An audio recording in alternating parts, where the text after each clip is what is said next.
Amém. Obrigado, Paz do Senhor, irmãos, a paz do Senhor. Antes de começar, eu só queria agradecer ao pastor Sérgio, querido pastor Sérgio, pela oportunidade aqui. Eu já tenho tido a oportunidade de falar algumas vezes aqui na igreja, de pregar em alguns lugares, mas, irmãos, pregar aqui na Manancial, num domingo à noite, é especial. Porque Deus tem me abençoado muito nos últimos meses aqui. E hoje é um dia especial, dentro disso tudo que Deus tem feito na minha vida. E também agradecer ao pastor Sérgio também por me permitir sair um pouquinho do tema. Porque nesses últimos meses, meus irmãos, Deus falou comigo bastante numa palavra, e disso saiu um sermão. E Deus vinha falando comigo, às vezes Ele falava comigo aqui num culto, e Ele colocou no meu coração que esse deveria ser o primeiro sermão que eu pregasse aqui, no dia que tivesse oportunidade. E é isso que é isso que vai ter hoje. Então, abra sua Bíblia no livro de Ruth, no capítulo 1.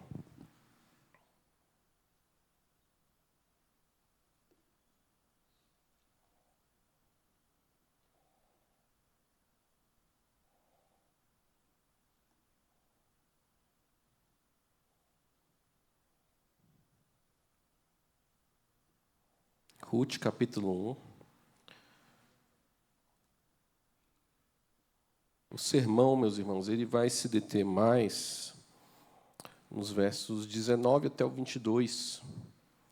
Porém, para contextualização, nós vamos ler todo o capítulo, para que nós possamos entender bem todo o contexto em que se dá a situação.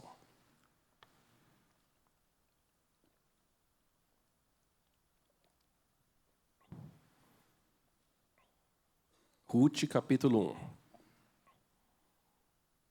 1. Escute com atenção a palavra do Senhor.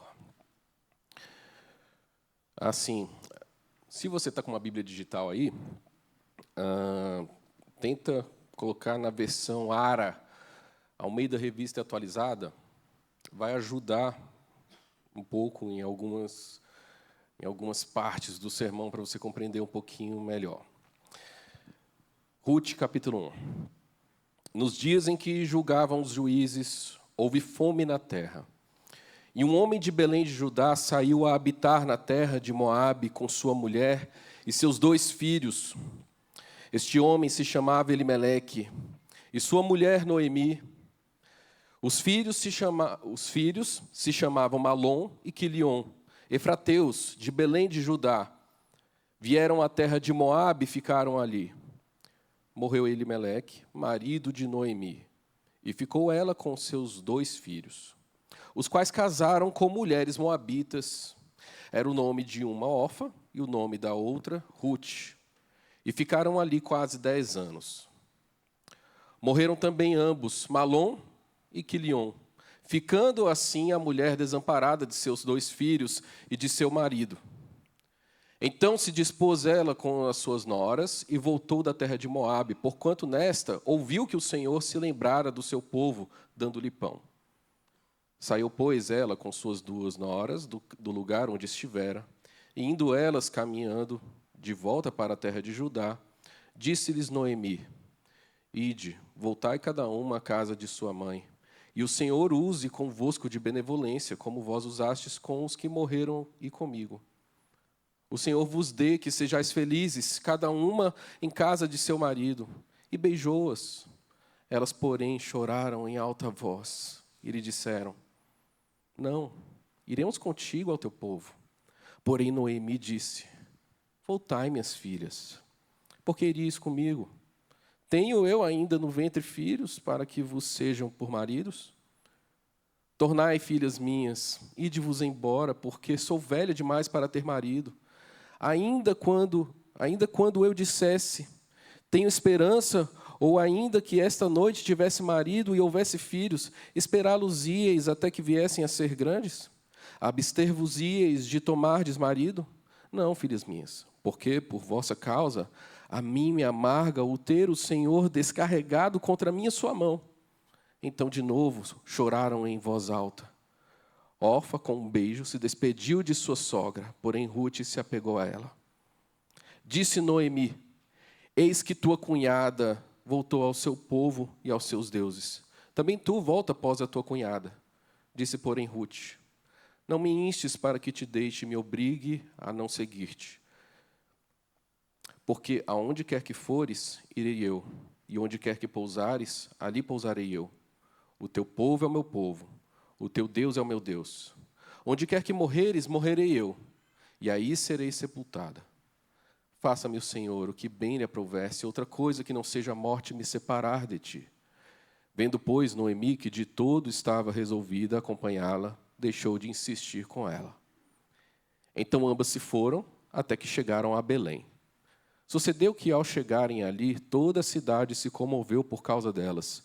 E as mulheres diziam: não é esta Noemi?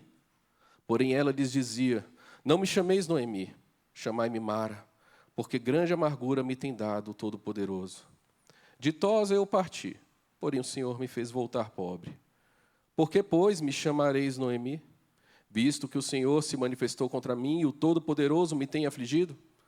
Assim voltou Noemi da terra de Moabe com Rute, sua nora, a Moabita, e chegaram a Belém no princípio da cega da cevada. Vamos orar?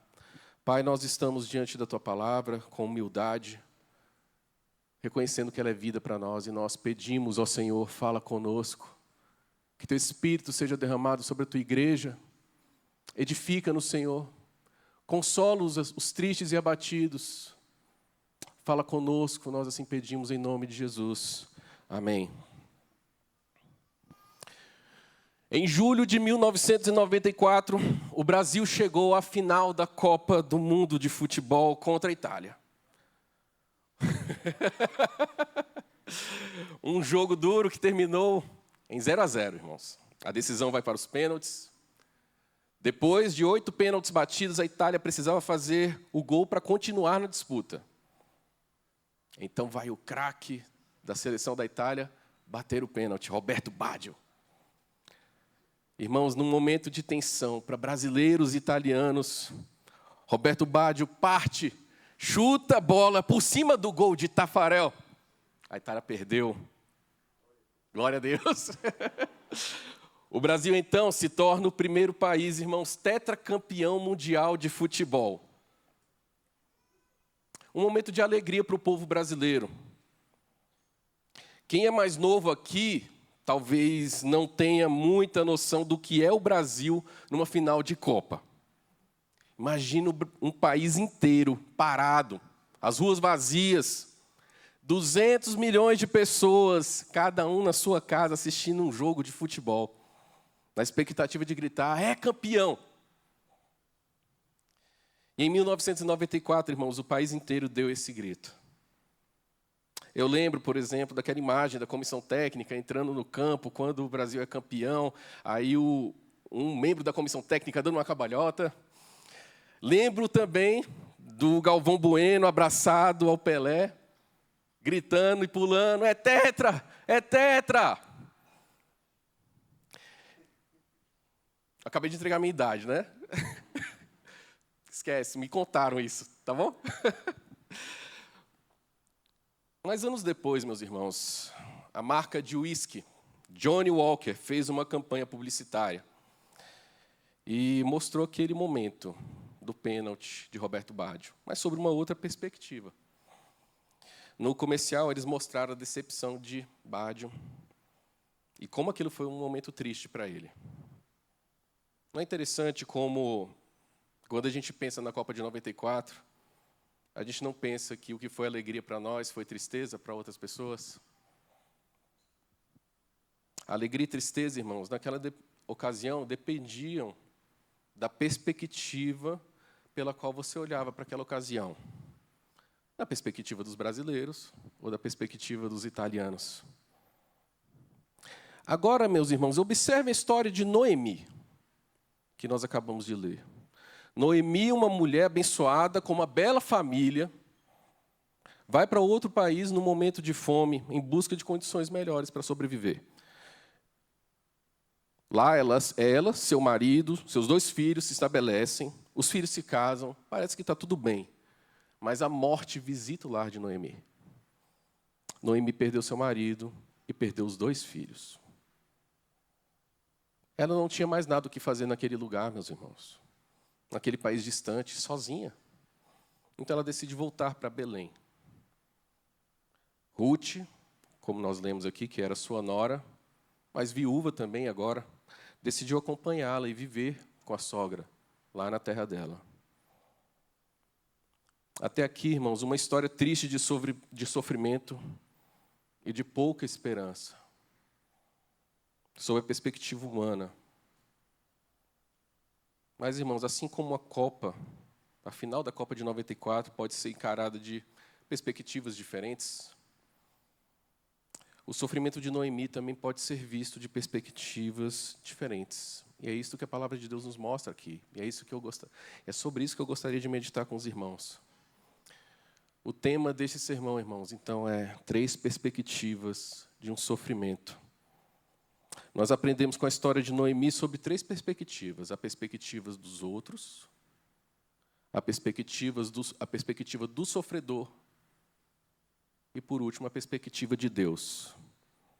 E nós vamos ver essas perspectivas e vamos aplicar as nossas vidas aos sofrimentos pelos quais nós passamos. Então, fica aí com a sua Bíblia aberta. Nós vamos precisar bastante dela. Nós vamos ver o que a palavra de Deus nos ensina aqui.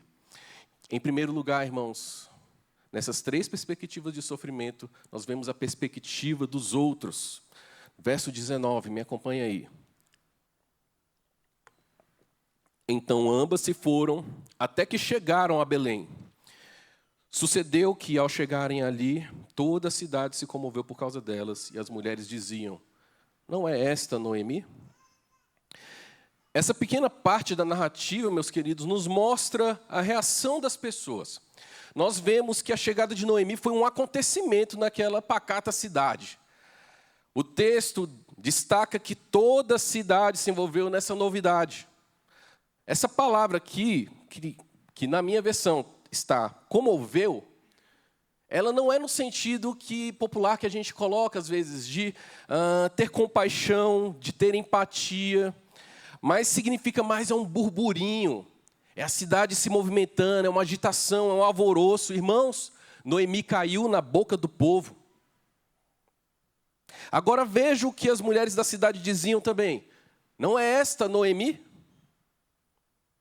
Irmãos, Noemi, sabe o que significa Noemi? Noemi significa prazerosa, deleitável, agradável. Muitas vezes, irmãos, nós damos nomes aos nossos filhos porque nós achamos que só aquele nome soa bonito, não é? Mas nos tempos bíblicos, no contexto do Antigo Testamento, o nome ele identifica a pessoa, ele fala algo sobre a pessoa. Então ele definia a pessoa, a personalidade dela. Então nós vemos ali que a cidade tinha Noemi como uma pessoa agradável, deleitável, prazerosa. Por isso a cidade, ao ver Noemi, viu aquilo com estranheza. Aquela mulher que antes ela estava ali agradável, abençoada, com uma bela família, agora chega à cidade, anos depois, sem essa família, acompanhada de uma mulher que ninguém conhecia. Aquela situação se tornou incompreensível para a cidade viu com estranheza, porque Noemi estava diferente. Eu tenho um amigo, irmãos, que o apelido dele é Sorriso. Pensa numa pessoa agradável. O apelido dele não é à toa. O Sorriso, quando ele chega numa mesa, o ambiente muda, irmãos. O ambiente fica mais gostoso. Ele está sempre com um sorriso leve, sincero, amigável. Ele está sempre sorrindo mesmo. É uma pessoa com quem dá prazer estar.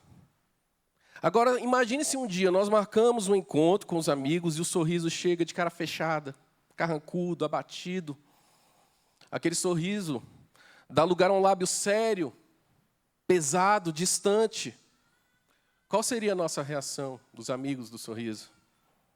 Seria a mesma, de estranheza, como as mulheres de Belém, que não entenderam o que acontecia com Noemi. Talvez se Sorriso chegasse assim, com essa cara carrancuda, nós falaríamos como as mulheres de Belém. Não é este o Sorriso? O que aconteceu com o Sorriso? Meus irmãos, nós vemos aqui que a reação da cidade de Belém diante de Noemi foi de burburinho e estranheza.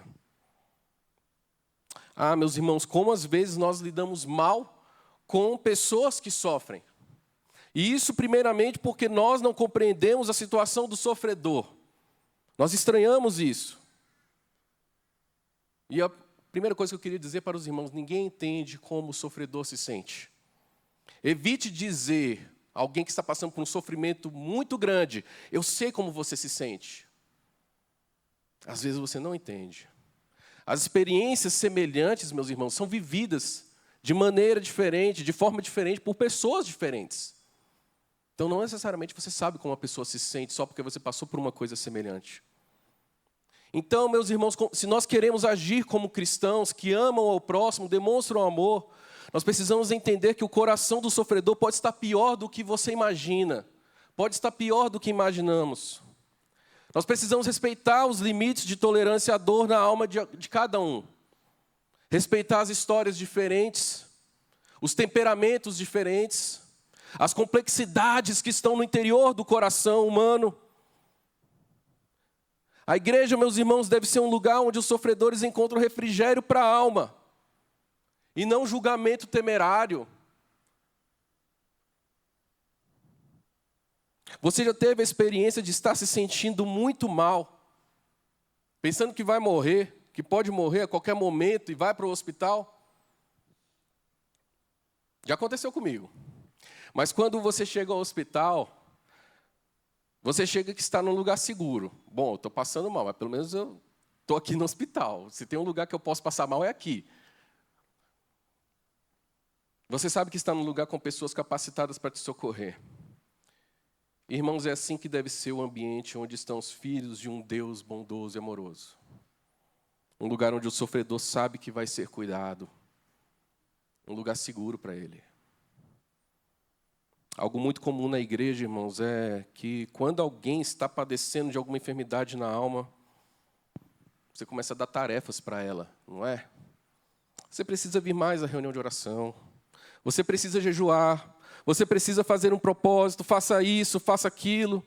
Meus irmãos, qual de nós que abordaria alguém que acabou de ser atropelado, está todo quebrado, jogado no chão, numa pista, e você chega para ele e fala assim, meu amigo, levanta, vai para o hospital, procura um médico, você está mal. Há sofrimentos, irmãos, que drenam a nossa força espiritual até para fazer orações simples. Quando você encontrar alguém em sofrimento tão profundo assim, cubra esse irmão com as suas orações. Se você acha que ele precisa orar mais, ore você por ele. Se você acha que ele precisa jejuar, jejue você por ele. Se ele precisa fazer votos a Deus e pagar um preço, faça votos você, pague você o preço por ele.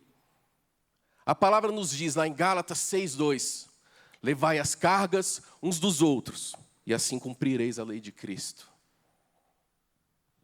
Na igreja, meus irmãos, a perspectiva dos outros de um sofrimento deve ser diferente do modo como o mundo encara. No mundo, meus irmãos, o sofrimento do outro é um babado para você espalhar. Mas na igreja, o sofrimento do outro é um chamado à igreja para amar. Em segundo lugar, irmãos, nós vemos a perspectiva do sofredor. Agora eu preciso muito da sua atenção, porque nós vamos fazer um trabalho um pouco complexo aqui. Fica com a sua Bíblia aberta aí. Eu quero mostrar algumas palavras que, pela elegância do texto bíblico em português, elas foram traduzidas ali do original no hebraico, com palavras que não expressam tão claramente o sentimento que eu creio que o escritor do livro de Ruth desejava expressar. No final, os irmãos vão entender bem, mas me acompanhe aí. Fique com sua Bíblia aberta. Olha lá no verso 20. Porém, ela lhes dizia, não me chameis Noemi, chamai-me Mara, porque grande amargura me tem dado o Todo-Poderoso. Então, o nome Noemi nós já falamos, significa agradável, prazerosa. E ela pede para ser chamada de Mara, que significa amarga. Olha só, irmãos, nós vemos aqui uma beleza da Escritura, que é um recurso poético que nós chamamos de paralelismo. Aqui, o paralelismo ele se dá nesse contraste entre prazerosa, agradável e amarga.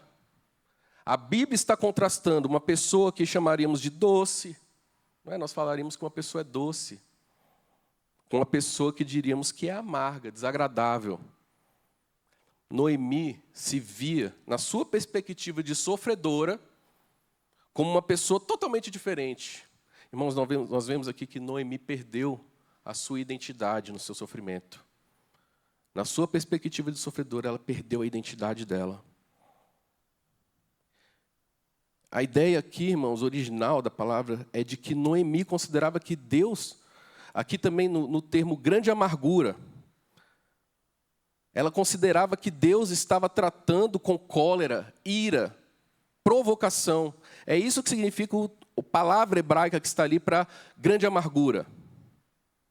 Essa aqui, grande amargura, está leve ainda. Ela está atribuindo a Deus cólera e ira. Agora vamos para o verso 21. Ela diz, ditosa eu parti. Talvez na sua versão pode estar cheia. Porém o Senhor me fez voltar pobre. Por que, pois, me chamareis Noemi, visto que o Senhor se manifestou contra mim e o Todo-Poderoso me tem afligido? Então a palavra aqui, que na minha versão está ditosa, significa cheia. E pobre significa vazia. Tem de novo aqui um paralelismo. Veja um recurso poético da Escritura. Olha como é belo o texto bíblico, irmãos. O livro de Ruth, além de uma história linda, ele também foi escrito com cuidado, com habilidade literária. Então tem ali o contraste. Cheia eu parti, porém o Senhor me fez voltar vazia. E nós vamos depois aqui para a palavra todo-poderoso que ela usa. Aqui a palavra também é Shaddai, que tem a ideia de um poder violento, um poder destruidor. E ela fala que este Todo-Poderoso a tem afligido, que significa no original, irmãos, arruinar, despedaçando. Conseguiram acompanhar? Agora, irmãos, nós vamos ler o texto com essa nova tradução que a gente fez. E vejam como o sentimento fica diferente. Porém, ela lhes dizia, não me chameis agradável, prazerosa, doce, chamai-me Mara, chamai-me amarga, porque com grande ira, provocação, me tem tratado aquele poder destruidor. Cheia de quê, irmãos? Cheia de filhos, de marido, de esperança, de alegria, de vontade de viver. Eu parti. Porém, o Senhor me fez voltar vazia. Por que, pois, me chamareis agradável, doce? Visto que o Senhor manifestou que está contra mim, e aquele poder destruidor me despedaçou. É isso que está escrito aqui, irmãos. Conseguem ver a importância de nós entendermos melhor aqui o que está sendo dito? Porque as expressões aqui são mais viscerais, são amargas, como Noemi se sentia naquele momento. Agora nós podemos entender melhor como Noemi realmente se sentia. Nós podemos entender melhor qual que é a perspectiva daquela sofredora. Era uma mulher que estava despedaçada por dentro, completamente destruída. Noemi, na sua perspectiva de sofredora, perdeu sua identidade. Na sua perspectiva de sofredora, Noemi também perdeu de vista que Deus é um pai amoroso. E só conseguia ver um Deus severo, implacável, destruidor, que estava contra ela. A perspectiva do sofredor em Noemi era uma perspectiva completamente distorcida, irmãos. Você já se sentiu despedaçado por dentro? Você já sentiu tamanha dor na alma que não se reconhecia mais? Você dizia, eu mudei, eu não sou mais o mesmo depois desse sofrimento. Eu não sou mais quem eu era. Você já sentiu tanta dor que você duvidou do amor de Deus por você? Você duvidou que Deus é bom? Você já olhou para o seu sofrimento, a sua aflição e disse: eu estou destruído, não há salvação para mim. Pois bem, a história de Noemi é para você.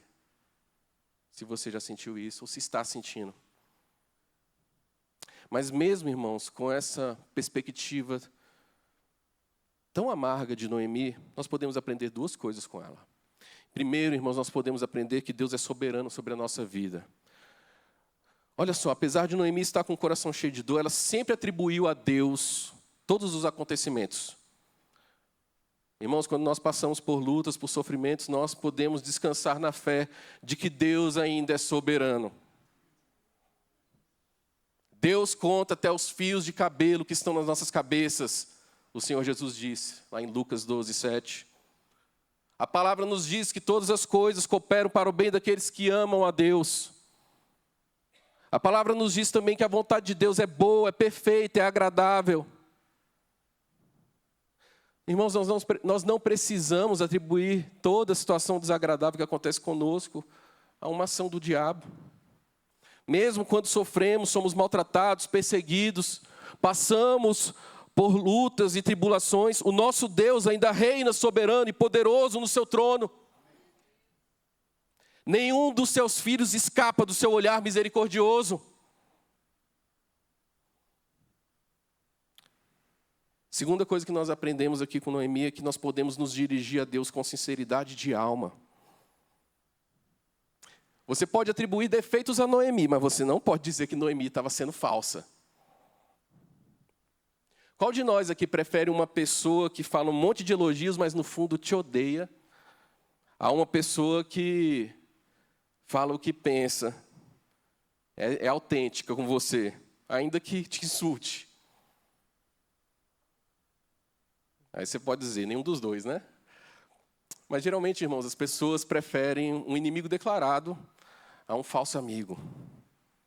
Irmãos, Deus também não deseja que nós nos apresentemos com uma espiritualidade forçada, falsa, fabricada. Quando você está triste, abatido, você pode falar com Deus claramente, honestamente, sobre como você se sente. Ele está pronto a te ouvir. O que nós precisamos aprender, irmãos, é a diferenciar murmuração de lamento. Às vezes a gente acha que a gente está murmurando, né? Mas a diferença é a seguinte: na murmuração, você amaldiçoa Deus e você amaldiçoa o que Ele te dá. Você cospe na provisão de Deus. Você chama o maná do céu de pão vil, como Israel fez no deserto. Mas quando você lamenta, no lamento, nós aceitamos o que Deus nos dá. Nós reconhecemos que Ele é soberano, o Senhor sobre a nossa vida. Mas nós somos honestos e dizemos a Ele que estamos tristes. Sim, irmãos, Deus amaldiçoa a murmuração, mas o lamento é legítimo. Deus aceita o lamento. Deus aceita que você se dirija a Ele expressando sua tristeza, seu abatimento de alma, sua dor. Deus aceita que você diga a Ele: eu estou destruído, Deus.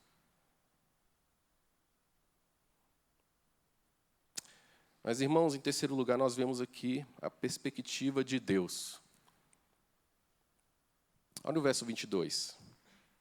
Assim voltou Noemi da terra de Moabe com Ruth, sua nora, a moabita, e chegaram a Belém no princípio da cega da cevada.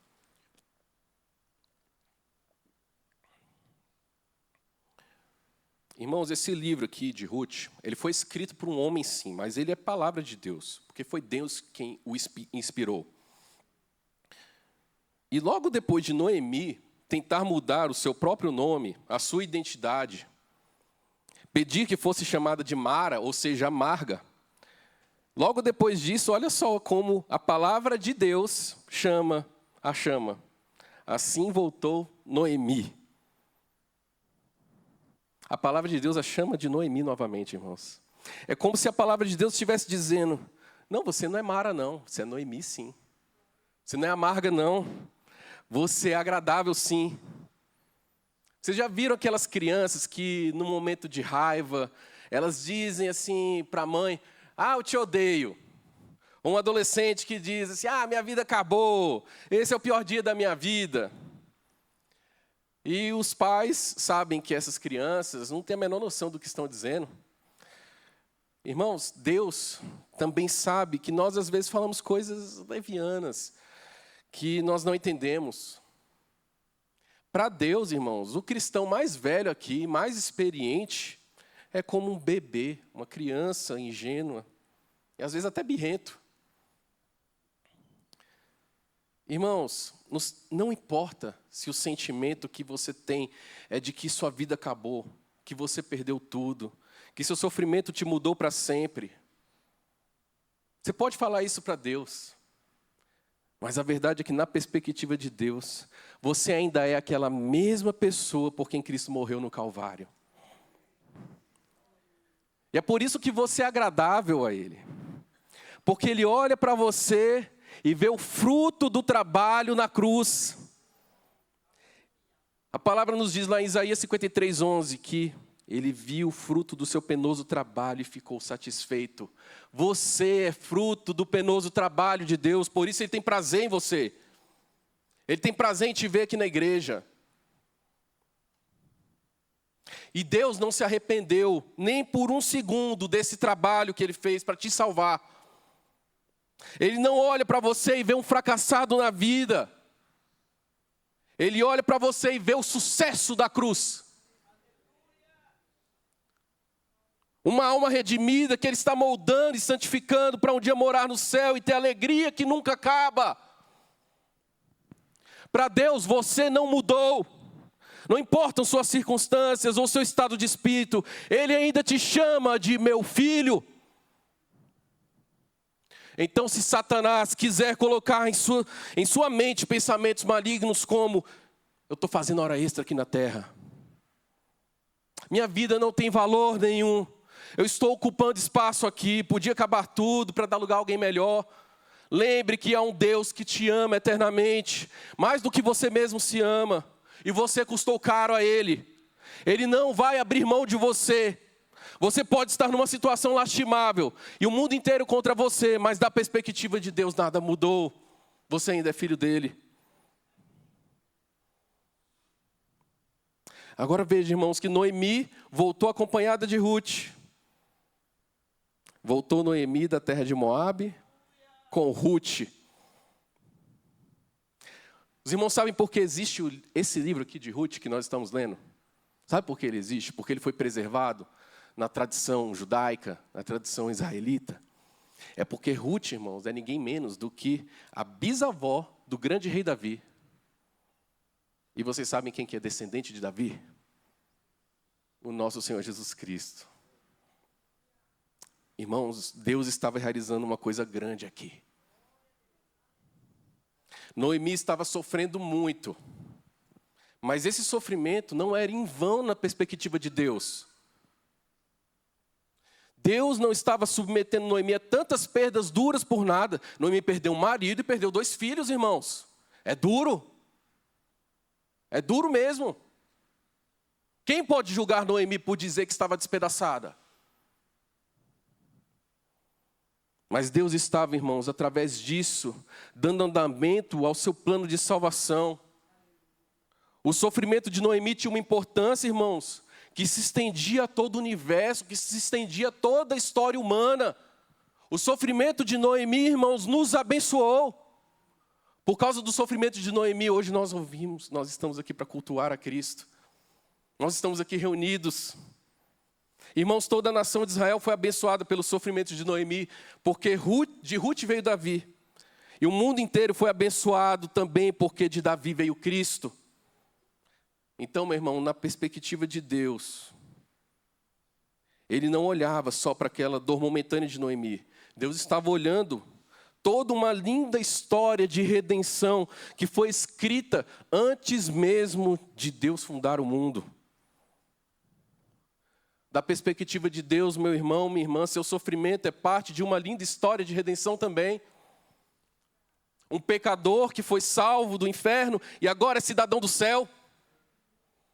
Um cristão que passou por muitas dificuldades, mas que venceu pelo poder do Espírito Santo. Meu irmão, a perspectiva de Deus com relação ao seu sofrimento não considera apenas a dor que você está sentindo agora. Deus tem o propósito maior de te santificar. Se o sofrimento te levar a uma vida de oração mais constante, não se espante se o seu sofrimento se prolongar. Se o sofrimento te tornar um líder melhor, um diácono melhor, um pastor melhor, não se engane, Deus vai te levar a sofrer. Se o sofrimento fizer você desapegar deste mundo e desejar o céu, Ele vai te dar isso como uma mãe que dá um remédio amargo para o filho, sabendo que aquilo vai salvar a vida dele. Os sofrimentos do tempo presente, nos diz a palavra, não se comparam com a glória que há de ser revelada em nós.